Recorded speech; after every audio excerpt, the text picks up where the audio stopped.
ابو احوص نے عبداللہ بن مسعود رضی اللہ عنہ سے روایت کی، کہا آدمی کے جھوٹ میں یہی کافی ہے کہ وہ ہر سنی ہوئی بات بیان کر دے۔ محمد بن مثنیٰ نے کہا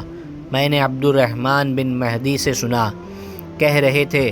آدمی اس وقت تک امام نہیں بن سکتا کہ لوگ اس کی اقتدا کرے یہاں تک کہ وہ سنی سنائی بعض باتوں کو بیان کرنے سے باز آ جائے۔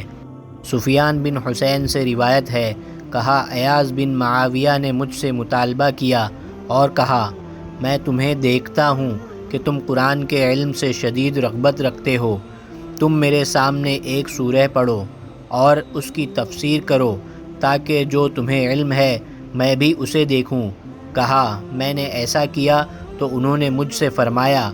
جو بات میں تم سے کہنے لگا ہوں اسے میری طرف سے ہمیشہ یاد رکھنا، ناپسندیدہ یعنی منکر روایات کو بیان کرنے سے بچنا، کیونکہ ایسا نہ ہونے کے برابر ہے کہ کسی نے یہ کام کیا ہو یعنی منکر روایات بیان کی اور وہ اپنی ذات میں ذلیل نہ ہوا ہو اور اس کی بیان کردہ حدیث کو جھوٹا نہ سمجھا گیا ہو۔ حضرت عبداللہ بن مسعود رضی اللہ عنہ نے فرمایا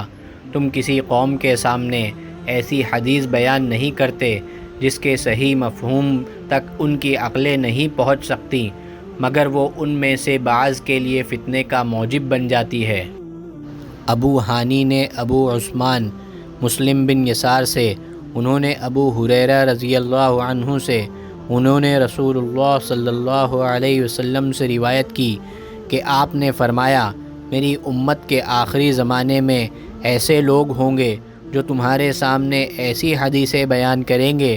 جو تم نے سنی ہوں گی نہ تمہارے آبا نے، تم اس قماش کے لوگوں سے دور رہنا۔